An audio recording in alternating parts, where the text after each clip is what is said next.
ನಮಗೊಂದು ದಿನ ಸ್ವಾಂತನ ಬರ್ಲಿಕ್ಕಿದೆ, ನಮಗೊಬ್ಬ ರಕ್ಷಕ ಬರ್ಲಿಕ್ಕಿದ್ದಾರೆ, ನಮಗೊಂದು ಸಂರಕ್ಷಣೆ ಸಿಗ್ಲಿಕ್ಕಿದೆ ಎಂಬ ಆ ಗಾನವನ್ನ ಕೇಳಿದ ಆ ವಿಶ್ವಾಸದಲ್ಲಿ ಭರವಸೆ ಇದ್ದಂತ ಆ ಕುರುಬರಿಗೆ ಕ್ರಿಸ್ತ ದರ್ಶನ ಆಯಿತು. ಅವರು ಕ್ರಿಸ್ಮಸ್ ಹಬ್ಬವನ್ನ ಆಚರಣೆ ಮಾಡಿದ್ರು.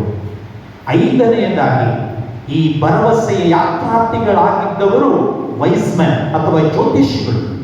ಜ್ಯೋತಿಷಿಗಳಿಗೆ ಅವರು ಪೂರ್ವ ಅಥವಾ ಹಿಂದೆ ಮುಂದೆ ಎಲ್ಲವನ್ನ ಕೂಡ ಅವರು ತಿಳಿದವರಾಗಿದ್ದರು, ಎಲ್ಲವನ್ನ ಕೂಡ ಅರಿತವರಾಗಿದ್ದರು, ಎಲ್ಲವನ್ನು ಕೂಡ ತಿಳಿದಂತ ಜ್ಞಾನಿಗಳು ಇವರೇ ದೇವರ ಕುಮಾರ ಎಂದು ಅವರು ಆ ಭರವಸೆಯಲ್ಲಿ ಮುಂದೆ ಸಾಕ್ತಾರೆ.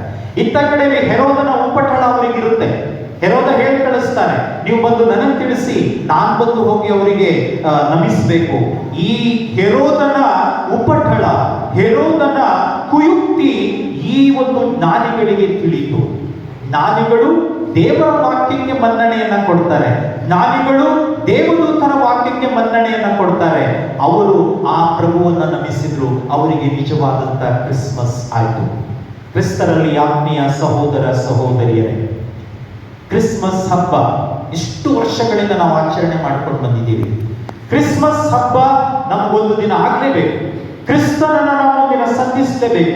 ಕ್ರಿಸ್ತನನ್ನ ಒಂದು ದಿನ ನಾವು ಭೇಟಿಯಾಗಲೇಬೇಕು. ಕ್ರಿಸ್ತನನ್ನ ಒಂದು ದಿನ ನಾವು ಮುಖಾಮುಖಿಯಾಗಿ ಕಾಣಲೇಬೇಕು.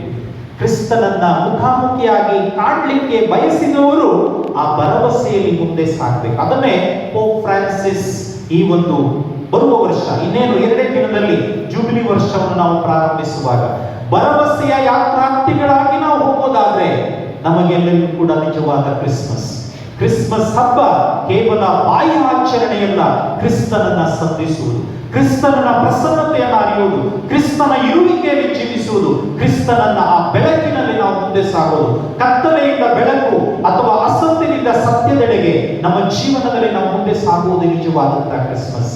ಆ ಹುಟ್ಟಿದ ಕ್ರಿಸ್ತ ಇಮ್ಯಾನ್ಯುಯಲ್ ನಮಗೆ ರಕ್ಷಣೆಯನ್ನು ನೀಡಿ, ಆ ರಕ್ಷಣೆಯ ನಿಮಿತ್ತ ನಾವೆಲ್ಲರೂ ಕೂಡ ಕ್ರಿಸ್ತನನ್ನ ಎದುರುಗೊಳ್ಳುವಂತಾಗಲಿ, ಕ್ರಿಸ್ತನನ್ನ ಒಂದು ದಿನ ಮುಖಾಮುಖಿಯಾಗಿ ಕಾಣುವಂತಾಗಲಿ, ಇನ್ನು ನಮ್ಮ ಹೃದಯದಲ್ಲಿ ನಾವು ಅನುಭವಿಸುತ್ತಿರುವಂತಹ ಆನಂದ ಸದಾ ಹೊತ್ತಿ ಉರಿಯಲಿ ಎಂದು ಈ ದಿವ್ಯ ಬಲಿ ಪೂಜೆಯಲ್ಲಿ ನಾವು ಬೇಡೋಣ.